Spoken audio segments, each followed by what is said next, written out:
За сайн шалгаараа нэг юм сонсогдож байна уу яриа хорой. 1 2 3 1 2 3.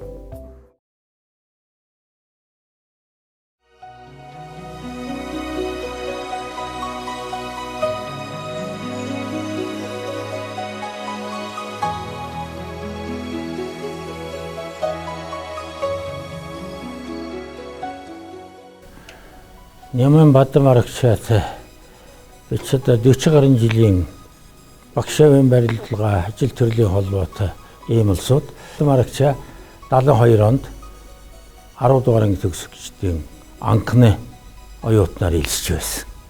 Ингээд сургуулиа 2 жилийн хугацаатай байсан чинь 74 онд төгсөөд онд сурт төгсөөд улсын их сургуульд шууд ороод 74 онд Монгол улсын их сургуулийн оюутан болсон.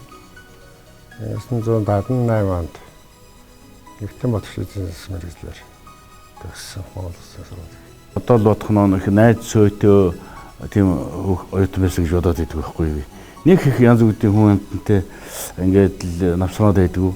Тэгвэл онцгой сурдаг хөгтөс. Тэр утгаараа 4 жил суралцаад удаан дипломтой төгссөн. Энэ их сургуулийг одоо удаан дипломтой төгссөн хүмүүс гээд манай танхимын төвөнд биелдээ зөвхөн хүн байж штэ. Тэгээд 78 он төгсөөд ажилд гарахад сангийн яам бүтцтэй санхүүгийн эрдэм шинжилгээний институт гэдэг эрдэм шинжилгээний байгууллага байгуулад Бадамарагчаа тэнд анх шинээр байгуулагдсан байгууллагад анхны ажилтнаар орсон.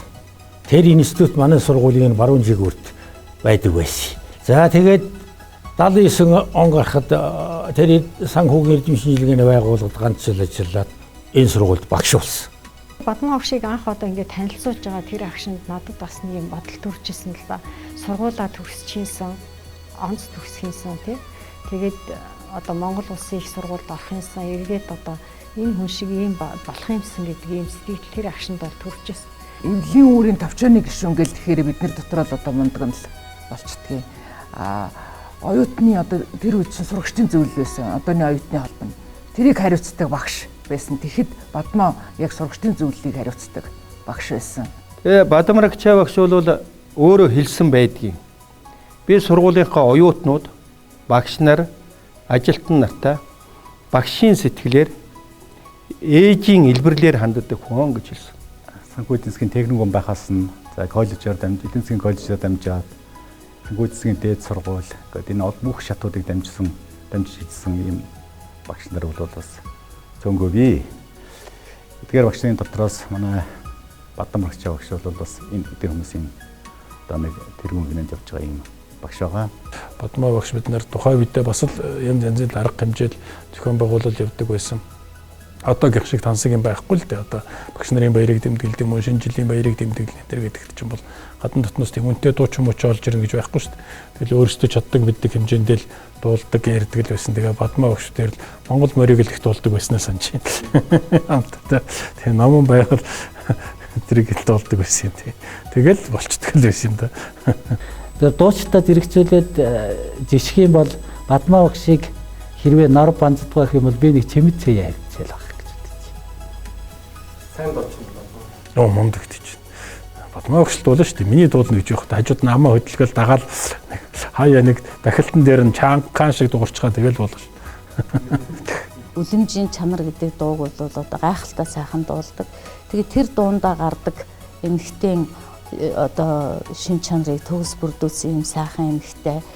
Миний мэдхийн 3 4 залуу дурлж исэн хичнээн сайхан хүүхэн байлаа миний найз гэсэн. Тий. Багшийг бол тэртээ тэргүй залуу багш байсан үеийн шавнар нь зөндөө байгаа. Энэ одоо сургуулийн бий болгох, хөсгөх, хөгжүүлэх энэ бүх юмд чинь Бадмаа багш явдаг байсан шүү дээ. Нягтлан бодох хүртлийн хууль 93 онд батлагдахтай зэрэг мэрэгсэн Нягтлан бодохын зэрэг бий болсон тийм үү. Тэгэхэд Нягтлан бодохын зэрэг мэрэгсэнийг манай Нягтлан бодох хүртлийн тэнхимээс анхныхын Бадамарагчаа багш бид хоёр авч байсан. Бадамарагчаа багшийг би бол энэ сургуулийн Нягтлан бодох хүртлийн тэнхимд багш гэсэн нэг юм 5 үеэс дээш үеийн багш болов гэж би өөрөө ингэж бодож явдаг юм. одоо миний хувьд багш болох зам руу хөдөлж оруулсан, дагуулж сургасан, удирдах манлайлсан одоо аргагүй л одоо багш ээж юм даа л гэж хэлье. Санхүү эдийн засгийн дээд сургуульд орохоос өмнө би бол санхүү эдийн засгийн дээд сургуулиар одоо ажил төрлийн холбоотой явж байхад тэр үед бол одоо таны хичээлд нь сууя гэж одоо хэлж чадахгүй хаалганы наа цаанаас Бадмаа агшийнхаа одоо дуу хоолоогоор заах аргын судалж муугаар ирэх юм бол тагнуул хийх шахуу байж иж бид хоёр одоо учирсан хоёроо гэж хэлж болно.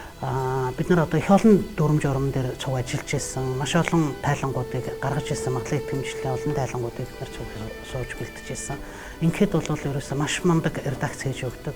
Одоо үгийн утга, найруулга, үг үсгийн алдаа энтрийг бол ерөөсөө бүр гойд засдаг. Жишээлбэл бид нар одоо юу гэдэг хоёр амтаа шувууны буу гэдэг шиг юм бичсэн шүү дээ. Уул нь шувуун нэг амтаа, буу нь хоёр амтаа юмны тухай бичих гэж байгаа. Хөөе чи одоо яг сайхан хөврөх гэжсэн чинь таслаа хийчих юм. Оноо Бадмаа агшны хайхтар ууралж явах юм бол би хаврхан харсан л да. Тэгэхээр Бадмаач бол юу хүн шүү дээ. Ер нь бас тэр хүнд одоо өөр даалгавар өгч гэдэг нь ер нь хүнтэй харьцаж явахдаа ч гэсэн юу хэлж вэ гэдгүй юу хэлэх вэ гэж би ажилдаг багш боддог. Бадмаа агш бол төсөгтэй, тулгтай. Гэтэ нэг чанар надад айгүй таалагддаг. Хэлэх гэсэн маш олон хэлждэг. Заримдаа тэрэн сонсодгүй Бадмаа агш одоо юу хэлж вэ гэдэг. Гомдох чи гэхэд хайшаа. Гэтэл шолоохон даа, шолоохон хэлждэг тийм. Халамжтай хүн гэж тийм. Хажууд хайны ижил үр хөвгтөд төдийг, ах дүүдэд төдийгөө. Тэгээд найз нөхдөд бол бас их халамжтай. За царай чин тийчнүүдэр царай чин жоохон барах руу яач вэ? Эмээ уугач амраач.